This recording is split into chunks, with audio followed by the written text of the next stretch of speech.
സംസ്ഥാനത്ത് അതിതീവ്ര മഴയ്ക്ക് സാധ്യതയെന്ന് കേന്ദ്ര കാലാവസ്ഥാ വകുപ്പ് 8 ജില്ലകളിൽ റെഡ് അലർട്ട് പ്രഖ്യാപിച്ചു. നാളെ മഴ കുറയാനും സാധ്യതയുണ്ട് എന്നാണ് ഏറ്റവും ഒടുവിൽ വരുന്ന കാലാവസ്ഥാ റിപ്പോർട്ടുകൾ വ്യക്തമാക്കുന്നത്. മേഘന മുരളി വിവരങ്ങൾ നൽകും തിരുവനന്തപുരത്ത് നിന്ന്. മേഘന, ഏറ്റവും ഒടുവിൽ വന്ന കാലാവസ്ഥാ റിപ്പോർട്ടുകൾ എന്തൊക്കെയാണ് സൂചിപ്പിക്കുന്നത്? എത്ര ദിവസം കൂടി ഈ മഴ തുടരും? ഇന്ന് എത്ര ജാഗ്രത പാലിക്കണം സംസ്ഥാനം?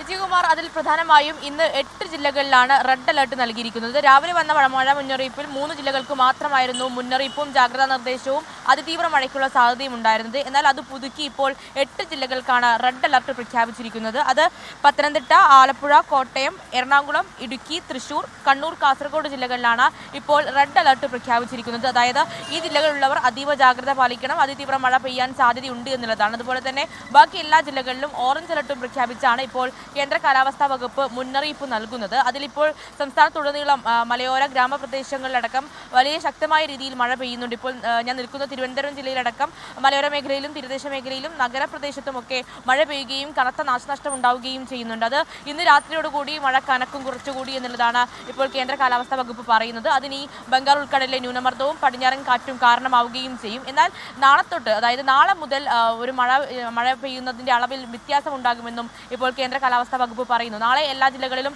യെല്ലോ മുന്നറിയിപ്പ് മാത്രമാണുള്ളത്. അതായത് ഈ അറബിക്കടലിൽ പടിഞ്ഞാറൻ കാറ്റിന്റെ ശക്തി കുറയാൻ സാധ്യതയുണ്ട്. അതുകൊണ്ട് തന്നെ മഴ കുറയും. നാളെ മുതൽ അടുത്ത 3 ദിവസത്തേക്ക് മഴ കുറയുമെന്നും ഇപ്പോൾ കേന്ദ്ര കാലാവസ്ഥാ വകുപ്പ് അറിയിക്കുന്നുണ്ട്. എന്നാൽ ഇന്ന് മഴയുടെ ശക്തി 8 ജില്ലകളിൽ റെഡ് അലർട്ട് പ്രഖ്യാപിച്ചുകൊണ്ട് മഴയുടെ ശക്തി അതുപോലെ തന്നെ തുടരും. അതുപോലെ തന്നെ ഈ മത്സ്യബന്ധനത്തിനടക്കം കേരള, കർണാടക, ലക്ഷദ്വീപ് തീരങ്ങളിൽ 2-ാം തീയതി വരെ, ജൂൺ 2 വരെ വിലക്കുണ്ട്. അതുപോലെ തന്നെ പല ജില്ലകളിലെയും നദികളിൽ പ്രളയ സാധ്യതാ മുന്നറിയിപ്പുണ്ട്. അങ്ങനെ മഴ ശക്തിയായി തുടരുമ്പോൾ അതീവ ജാഗ്രത പാലിക്കണമെന്നും ഈ അപകടം, അതായത് കാറ്റടക്കം വീശിയാണ് പലയിടത്തും വലിയ അപകടങ്ങൾ ഉണ്ടാകുന്നത്. വലിയ മണിക്കൂറിൽ 50-55 കിലോമീറ്റർ വേഗതയിൽ കാറ്റ് വീശുന്നുണ്ട്. അതുകൊണ്ട് തന്നെ ജാഗ്രത പാലിക്കണം. അപകട മേഖലകളിൽ നിന്ന് പരമാവധി ഒഴിഞ്ഞു നിൽക്കണമെന്നുള്ളതാണ് ഇപ്പോൾ അധികൃതർ നൽകുന്ന നിർദ്ദേശം. അതുപോലെ തന്നെ ഇപ്പോൾ 8 ജില്ലകളിലാണ് റെഡ് അലർട്ട് പ്രഖ്യാപിച്ചിരിക്കുന്നത്. നാളത്തോടെ മഴ കുറയാനും സാധ്യതയുണ്ട്.